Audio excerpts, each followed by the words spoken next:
বিদায় দেই বিদায়। আসসালামু আলাইকুম, গ্রিন ফ্যামিলিতে সবাইকে স্বাগতম। আজকের একটা ইম্পর্ট্যান্ট ব্লগ, যারা 9 জুন বার্মিংহামের যে কন্যাদান আনন্দমেলা হচ্ছে সেখানে জয়েন করবেন, তাদের সবার জন্য আজকের ভিডিওটা হবে একটা ফুল ইনফরমেশন সহকারে ভিডিও। এটা দেখলে আশা করি অনেকের মনে যে কনফিউশন আছে সব দূর হয়ে যাবে। তারপরেও যদি কোনো কোশ্চেন থাকে অবশ্যই আমাদেরকে লিখে জানাবেন, আমরা চেষ্টা করব উত্তর দেওয়ার, কিন্তু আমাদের সময় হাতে একদমই নেই। তো আমাদের শেষ প্রস্তুতি কীরকম হচ্ছে সেটা নিয়েও আজকের এই ভিডিওটা। তো চলুন দেখি।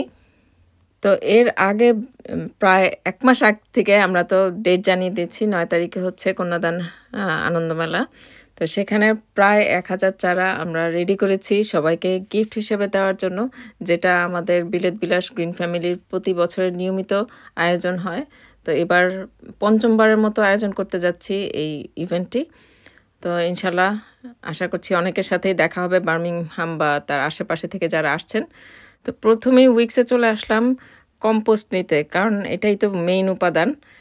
ফাইনাল রিপোর্টিং করার জন্য প্রায় 1000 চারার কমপক্ষে 8 থেকে 10 প্যাকেট কম্পোস্ট লাগবেই মনে হচ্ছে। তো ওই রকম আইডিয়া করেই নিতে আসলাম। আর আমরা সব সময় চারা রোপণের ক্ষেত্রে কোনো সময় কোনো পুরনো কম্পোস্ট বা পুরনো কোনো কিছু ইউজ করি না। যতটা সম্ভব হয় আমাদের পক্ষে সম্ভব জার্ম ফ্রি করার চেষ্টা করি, কারণ যার বাসাতেই যাচ্ছে তো সেখানে আমরা চেষ্টা করি সেটা সে অনেক আশা করে নিয়ে যায়, রোপণ করে, তার যত্ন নেয়, ভবিষ্যতে যেন কোনো জার্মস একে অ্যাটাক না করে, একটা ভালো ফল যেন দিতে পারে। আমাদের চেষ্টা থাকে সেটাই। আমরা আমাদের জন্য যেভাবে চারা রোপণ করি, সবাইকে গিফট দেওয়ার ক্ষেত্রে আরও বেশি সতর্কতা অবলম্বন করি। উইক্সের বাজার শেষ করে এখন যাচ্ছি স্ট্র্যাটফোর্ড রোডে। কম্পোস্ট নিয়ে নিলাম, এগুলো সবই পিট ফ্রি কম্পোস্ট। নাহলে পিট ফ্রি না হলে এটা মাটিটা অ্যাসিডিক হয়ে যায়, যেটা সবজির ক্ষেত্রে ভালো ফলাফল দেয় না। এরপরে স্ট্র্যাটফোর্ড রোডে আসলাম আরেকটা মেইন উপাদান, যে পাত্র যেখানে আমরা ট্রান্সফার করব, ফাইনাল ট্রান্সফার, কন্যাদের ফাইনাল সাজসজ্জা হবে এখানে। তো প্রায় 1000 গ্লাস লাগবে, প্লাস্টিকের গ্লাস। তো যেহেতু বেগুনের চারা আছে আমাদের 2 রকমের, তো 2 ধরনের গ্লাস নিলাম। এতে আমাদের সব ভলান্টিয়ারদের সুবিধা হবে চেনার জন্য কোনটা কোন চারা। আগত অতিথিগণের জন্য এখন খুব ইম্পর্ট্যান্ট একটা কথা বলবো, যেটা গত বছরও বলে দিয়েছিলাম, কিন্তু আপনাদের অনেকেরই হয়তো এটা খেয়াল করেন নাই বা মনে নেই হয়তো, কিন্তু প্লিজ মনে করে এবার সাথে করে কোনো বক্স বা যেটাতে করে আপনারা সেফলি চারাগুলো বাসায় নিয়ে যেতে পারবেন সেরকম কিছু নিয়ে আসবেন। এগুলো গত বছরের কন্যাদানের ভিডিও আপনাদের বোঝার সুবিধার্থে অ্যাড করেছি। আমাদের পক্ষে সবার জন্য এত বক্স অ্যারেঞ্জ করা পসিবল না, কারণ অলরেডি আমাদের কাছে অনেকগুলো গাছ রয়েছে যেগুলো ট্রান্সপোর্ট করতে আমাদের অনেক বড় সমস্যা হয়। সুপারমার্কেটে গেলে এই ধরনের দইয়ের সেকশনে আপনারা খালি এই রিসাইকেলেবল এই ট্রেগুলো পেয়ে যাবেন। এগুলাতে কিন্তু খুব সুন্দর করে গাছের চারাগুলো এভাবে বসানো যায়, তাহলে সেফলি আপনারা বাসায় নিয়ে যেতে পারছেন। হাতে নিলে হয় কি, কতক্ষণ পরেই অসাবধানতাবশত এটা উল্টায় যায়। কেউ পলিথিনের ব্যাগ নিয়ে আসেন, সে পলিথিনের ব্যাগের ভিতরে এই গাছের চারাগুলো কোনোভাবেই ভালো থাকবে না। প্রায় 3 মাস ধরে এই সযত্নে ছোট ছোট চারাগুলাকে প্রতিকূল আবহাওয়ার মধ্যে এদেরকে বাঁচিয়ে রেখে লালন করা গাছগুলা যখন চোখের সামনে কারো হাত থেকে পড়ে যেতে দেখি, অথবা দুমড়ানো মোচড়ানো পলিথিনের ব্যাগে হাহাকার করতে দেখি, আপনারা হয়তো সহজে অনুভব করতে পারবেন আমাদের কি পরিমাণ ভেতরে কষ্ট হয়। তো আশা করছি এই ব্যাপারটা একটু আপনারা এবার মাথায় রাখবেন যারা কন্যাদান ইভেন্টে চারা নিতে আসছেন।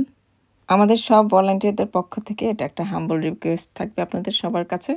তো এখানে আপনারা দেখতে পাচ্ছেন আমাদের ছোট ছোট চারাগুলা স্বর্ণাপুর বাসায় কি সুন্দরভাবে লালিত হচ্ছে। এটা স্বর্ণাপুদের গার্ডেন, সেখানে আপু কিন্তু খুব সুন্দর গার্ডেনিং অলরেডি স্টার্ট করে দিয়েছে। খুব সুন্দর সতেজ গাছপালাগুলো দেখে মন ভরে গেল, কিন্তু বৃষ্টির জন্য বেশিক্ষণ দাঁড়াতে পারলাম না।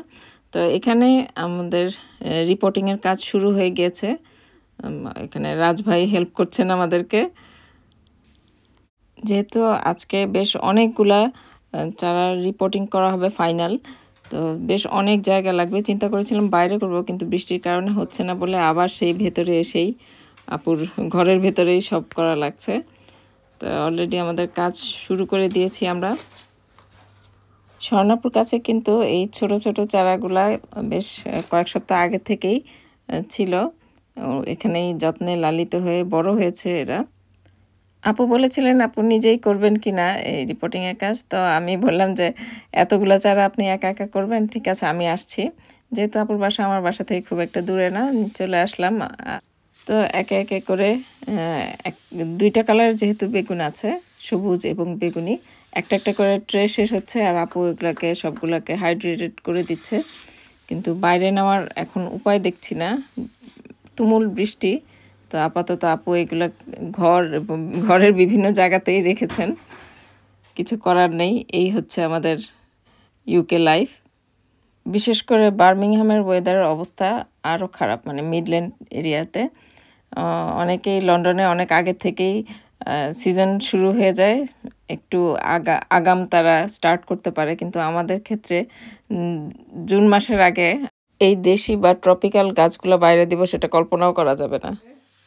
প্রায় 200-র কাছাকাছি গাছ সেপারেট করলাম, মানে রিপোর্টিং করলাম আর কি। সেপারেট তো আগেই ছিল, তো ফাইনাল পটে ওরা চলে গিয়েছে। এখানেই ওরা বাকি আরও 2 সপ্তাহ বড় হবে, তারপর তাদের যার যার বাসায় চলে যাবে। তো সোনাপু কি অবস্থা, কেমন লাগতেছে? সবার আলহামদুলিল্লাহ আমরা শেষ করলাম। আলহামদুলিল্লাহ। 2 ধরনের বেগুন, একটা বেগুনি কালারের আর একটা গ্রিন কালারের। তো এরকম আলাদা আলাদা ভাবে এরকম প্লাস্টিকের পটে করে আলাদা করে দিয়েছি। আপু আবার যত্ন করে পানি দিয়ে দিচ্ছে। এখানে আপুর বাসায় থাকবে ইনশাল্লাহ আরো 2 সপ্তাহ। তো এটা তার পরের দিন আমাদের বাসায় বিলেত বিলাসের বাগানে সবাই আমরা একত্র হয়েছি চারা রিপোর্টিংয়ের জন্য। অনেকখানি আপনারা হয়তো বা বিলেত বিলাসের ব্লগে দেখেছেন। আরও কিছু ইম্পর্ট্যান্ট ইনফরমেশন দিয়ে দিই। কন্যাদান আনন্দ মেলা ইভেন্টটি কিন্তু সবার জন্য উন্মুক্ত, ফ্রি এন্ট্রি। দুপুর 12টা থেকে বিকাল পর্যন্ত উন্মুক্ত থাকবে। তবে যারা শুধুমাত্র গাছ নিতে ইচ্ছুক তাদের কিন্তু রেজিস্ট্রেশন দরকার হবে। দুপুর 12টায় যখন ওখানে আসবেন, 12টা থেকে 1টা পর্যন্ত নাম রেজিস্ট্রেশন করা হবে। রেজিস্ট্রেশনে প্রত্যেক পরিবারে একটি করে চারা সংগ্রহ কুপন সরবরাহ করা হবে। দুপুর 1টার পর কুপন জমা দিয়ে চারা গাছ সংগ্রহ করবেন। আর উল্লেখ্য কুপন সংগ্রহকারীদের মধ্যে সমস্ত চারা গাছ সমবন্টন করা হবে। আর ঘি নাগামরিচ আমাদের সীমিত আছে। তো এটা হয়তোবা যদি ভিড় বেশি হয়ে যায়, মানুষ বেশি হয়, হয়তোবা শেষের যারা আছেন তারা নাও পেতে পারেন। আর এখানে আমরা 3 ধরনের চারাই দিচ্ছি, সবুজ বেগুন, বেগুনি কালার বেগুন এবং ঘি নাগামরিচ। তো আশা করি এই ব্যাপারটাতে অন্তত সবার কনফিউশন দূর হয়েছে যে রেজিস্ট্রেশন দরকার হবে শুধুমাত্র যারা গাছ নিতে আগ্রহী তাদের জন্য। যারা এমনি আনন্দমেলা দেখতে আসবেন বা এখানে যেহেতু আরও স্টলগুলোও থাকবে সেখানে ঘুরতে আসবেন বা রেস্টুরেন্টে এমনি বেড়াতে আসবেন, আমাদের সাথে দেখা করতে আসবেন, যে কোনোভাবেই আসতে পারেন, সবার জন্য উন্মুক্ত। তো সেই কারণে কিন্তু রেজিস্ট্রেশন দরকার হবে না। রেজিস্ট্রেশন শুধুমাত্র যারা গাছ নিতে ইচ্ছুক তাদের জন্য দরকার, এবং এই গাছগুলা সম্পূর্ণ ফ্রি আমাদের পক্ষ থেকে, আমাদের সবুজপ্রেমী ভাই বোনদের জন্য। যারা গাছ নিতে ইচ্ছুক না, শুধুমাত্র জাস্ট দেখা করতে আসবেন আর ভিড় এড়িয়ে চলতে চাচ্ছেন, আমার মনে হয় তারা দুপুর 2টার পর যদি আসেন তাহলে ভালো হয়। আমাদের কার্যক্রম শেষ হয়ে যাবে আশা করছি দুপুর 2টার মধ্যেই, কিন্তু স্টলগুলো কিন্তু বিকাল পর্যন্ত থাকবে ওখানে, এবং রেস্টুরেন্টের দরজা তো আপনাদের জন্য খোলাই থাকছে। আপনারা চাইলে যে কোনো সময়ই আপনাদের পছন্দের মেনুটা অর্ডার দিয়ে পে করে সেখানে বসে এনজয়ও করতে পারবেন। বার্মিংহামে এই প্রথমবার সিয়েরা টক্সের ওপেন হাউস হচ্ছে, সেখানে আপনারা সামনের ঈদের জন্য আউটফিটগুলোও দেখতে পারেন। ওদের নতুন কালেকশন আবায়া এবং পাকিস্তানি কালেকশনগুলো নিয়ে জান্নাত বৃষ্টি আসছে, এটা হয়তো আপনারা অলরেডি জেনে গিয়েছেন সবাই। আর এর পাশাপাশি আমার বন্ধু আমিনা তাবাসসুম, ব্রিটিশ বাংলাদেশি লেখক, তার উপন্যাসগুলো নিয়ে থাকবে, সেখানেও আপনারা ওর সাথে দেখা করতে পারেন, ওর বইগুলো সংগ্রহ করতে পারবেন। এবং মেহনাজ ফ্যাশন থেকে হ্যাপি আপু আসছেন তার কালেকশনগুলো নিয়ে, ওনার জামদানি সহ দেশীয় যেসব কালেকশন আছে সেগুলোর কিছু অংশ উনি ওখানে প্রদর্শন করবেন। তো এরকম স্টলগুলোও থাকছে, আপনাদের পছন্দ অনুযায়ী আপনারা শপিং করতে পারেন, এমনি জাস্ট দেখতে পারেন, কথা বলতে পারেন, গল্প করতে পারেন। তো সব মিলে আমার মনে হচ্ছে যে সবার সাথে একটা সুন্দর এনজয়েবল একটা টাইম হবে। তো আমাদের এখানেও প্রায় 600 মতো গাছ রিপোর্টিং করা কমপ্লিট হলো। ঘি নাগাগুলো বাকি আছে, সেগুলো আমরা বাসায় পরে সেপারেট করব। তো এগুলো এখন চলে যাচ্ছে তন্দ্রা এবং ফারহানার বাসায়। আর কিছু তো দেখলেনি, গতকালকে স্বর্ণাপুর বাসায় ট্রান্সফার করে এসেছি। তো এখানে আবার যতটুকু সম্ভব হয়েছে গাড়িতে যে কয়টা এটেছে কয়েকটা ট্রে দিয়ে দিয়েছি, কারণ আপনারা বুঝতে পারছেন যে কি হিউজ পরিমাণ জায়গা দরকার হয় ফাইনাল রিপোর্টিংয়ের পরে। যারা লাউ চারা, সিম চারা বা এই ধরনের অন্যান্য চারা চেয়ে মেসেজ দিচ্ছেন বা কমেন্ট করছেন, আপনারা হয়তো এখন আইডিয়া করতে পারছেন যে একটা বেগুন বা মরিচ গাছকে জায়গা দিতে গিয়ে হিমশিম খেয়ে যাচ্ছি। তো একটা লাউয়ের চারা 4টা বেগুন চারার সমান জায়গা নিয়ে নেয়। সো এটা আমাদের জন্য টু মাচ ডিফিকাল্ট। আমরা কেউ এখানে প্রফেশনাল কেউ না, আমরা আমাদের নিজের পারিবারিক উদ্যোগে এই কন্যাদান ইভেন্টের আয়োজন করি প্রতিবার, নিজ উদ্যোগে নিজ খরচে, এবং আমরা কোনো চ্যারিটির সাথেও সংযুক্ত না। অনেকেই প্রশ্ন করেন আমাদের উদ্দেশ্যটা কি। আমাদের উদ্দেশ্য আর কিছুই না, সবার মধ্যে এই ভালোবাসাটা ছড়িয়ে দেওয়া, বিলিয়ে দেওয়া, সবার মধ্যে এই সচেতনতাটা তৈরি করা, নিজেদের শারীরিক মানসিক সব কিছুর ওয়েলবিংয়ের জন্য যেন আমরা গার্ডেনিংয়ের প্রতি উদ্বুদ্ধ হই। সেটাই আমাদের লক্ষ্য ছিল গত কয়েক বছর আগে এবং এখন পর্যন্ত। আমরা কিন্তু আমাদের পেজ পরিচালনার আগেও যতদিন ইউকেতে এসেছি, বাগান করেছি, সবার মধ্যে চারা প্রদান থেকে শুরু করে ফসল প্রদান সবই হতো। কিন্তু যেহেতু তখন আমাদের কোনো চ্যানেল বা পেজ ছিল না, কারোর মধ্যে সেটা পৌঁছায়নি। গত 5 বছরে যেহেতু আমাদের চ্যানেল হয়েছে বা আমাদের একটা প্ল্যাটফর্ম হয়েছে, সেজন্য অনেকেই এখন আমাদের এই কার্যক্রমটা সম্পর্কে জানতে পারেন। তো যাই হোক, মেইন কথা হচ্ছে কতজন আমাদের কাছ থেকে ইন্সপায়ার হয়েছেন, শহরের এই যান্ত্রিক লাইফ থেকে কিছুটা সময় নিজেদের জন্য ব্যয় করতে পেরেছেন। আমাদের নেক্সট জেনারেশনের জন্য কি পৃথিবী আমরা উপহার দিতে পারি, বা আমরা এই পৃথিবী ছেড়ে চলে যাওয়ার সময় তাদের জন্য কি অবস্থায় রেখে দিয়ে যাচ্ছি, সেটা যেন আমরা অনুধাবন করতে পারি, সেই সচেতনতাটা বৃদ্ধি করার লক্ষ্য কিন্তু আমাদের এই কন্যাদানের আরেকটা উদ্দেশ্য। তো এই তো আমার কথার পেছনে পেছনে তো আপনারা ভিডিওতে দেখতেই পেলেন কিভাবে চারাগুলোকে বাঁচিয়ে রাখছি।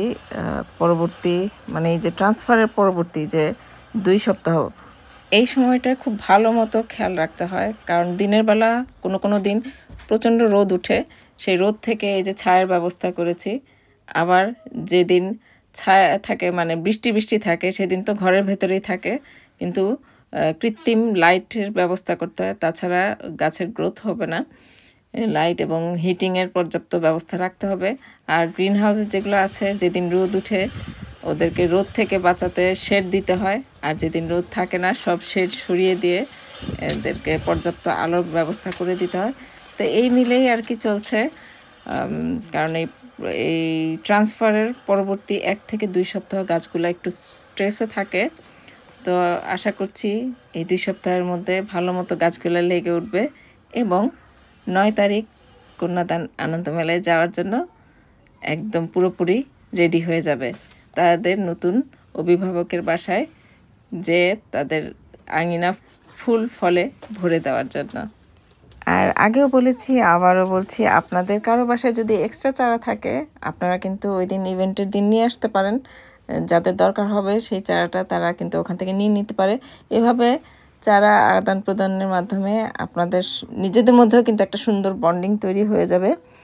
তাই বলছি, আমাদের কাছে এখন যে চারাগুলো আছে সেগুলোই পাবেন। আর চারা না নিতে চাইলেও অন্তত দেখা হয়ে যাবে, সেটাও কিন্তু কম না, কারণ দেখা হওয়ার সুযোগটাও সবসময় পাওয়া যায় না। এবং যারা আসতে পারছেন না, তারা দূর থেকেই আমাদের সাথে জয়েন থাকবেন এবং দোয়া করবেন।